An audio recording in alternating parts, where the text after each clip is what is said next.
My name is Savita, department of economics. आज हम करेंगे आर्थिक विकास के निर्धारक तत्व में पूंजी उत्पाद अनुपात। पूंजी उत्पाद अनुपात से हमारा अभिप्राय है कि जिसमें पूंजी तो हम कम लगाए और उत्पादन ज़्यादा हमें मिले, वही हमारा पूंजी उत्पाद अनुपात सबसे अच्छा होता है। यानी कि आउटपुट हमें ज़्यादा मिले और इनपुट हम कम लगाएं, जिससे हम आर्थिक विकास को आगे बढ़ा सकते हैं। आगे हमारा है बाजार का आकार। बाजार के आकार से हमारा अभिप्राय है कि बाजार का विस्तृत आकार होना चाहिए।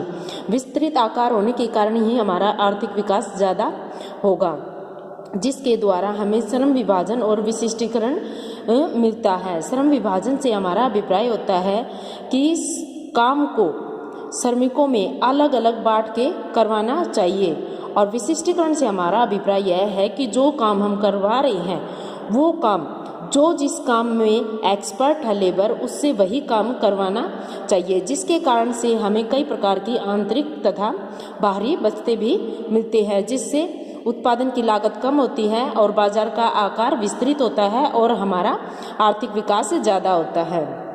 अगला हमारा है विकास प्रेरक आर्थिक एजेंसियां। आर्थिक विकास के लक्ष्य को प्राप्त करने के लिए हमें विकास प्रेरक आर्थिक एजेंसियों का होना बहुत ही ज़्यादा आवश्यक है, क्योंकि बैंक, वित्तीय एवं निवेश संबंधी संस्थाएं ये हमें पैसे प्रोवाइड करवाती है, जिसके द्वारा हम ज़्यादा से ज़्यादा निवेश करके बचत को बढ़ाते हैं, और बचत ज़्यादा होने के कारण ही ज़्यादा निवेश कर पाते हैं। जितना ज़्यादा निवेश होगा उतने ही ज़्यादा हमारा आर्थिक विकास ज़्यादा होगा।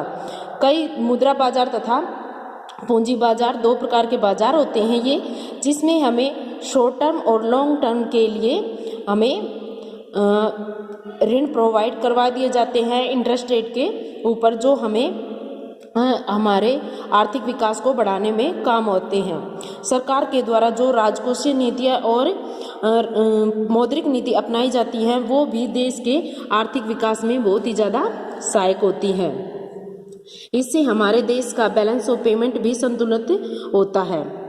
आगे हमारा है तकनीकी प्रगति। किसी भी देश में आर्थिक विकास को आगे बढ़ाने वाले तत्वों में हमारी तकनीकी प्रगति भी शामिल की जाती है। तकनीकी प्रगति से हमारा अभिप्राय है कि नई टेक्नोलॉजी, नई मशीनें अधिक कार्यकुशलता के साथ कार्य करती हैं। कोई भी नई मशीन होती है वो हमें ज़्यादा प्रोडक्शन देती है, तो न्यू टेक्नोलॉजी को इस्तेमाल कम करके हमें आर्थिक विकास करना चाहिए। जैसे कि इस डायग्राम में बताया गया है, OX और OY के ऊपर हम कंज्यूमर गुड्स और OX के ऊपर कैपिटल गुड्स लेते हैं। ये हमारा प्रोडक्शन पॉसिबिलिटी कर्व है, जिसमें बताया गया है कि जब हमारा आर्थिक विकास कम होता है, यानी कि टेक्नोलॉजी का प्रयोग करके हम आर्थिक विकास कम करते हैं, तब हम AB वाले प्रोडक्शन पॉसिबिलिटी कर्व पर होते हैं। जब हमारा आर्थिक विकास बढ़ता है, यानी कि तकनीकी प्रगति के अकॉर्डिंग हम नई मशीनों को प्रयोग करते हैं, तो हम CD लाइन पर चले जाते हैं, जो हमें बताता है कि इफेक्ट ऑफ टेक्निकल प्रोग्रेस है ये। आगे हमारा है विकासात्मक नियोजन।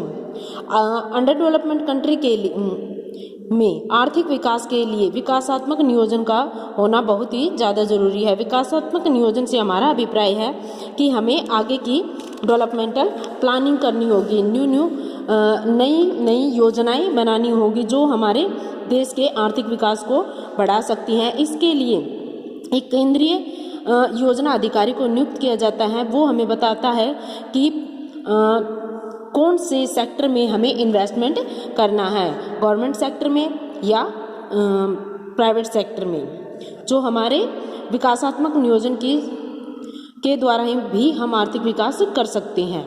उसके बाद आता है हमारा व्यावसायिक संरचना।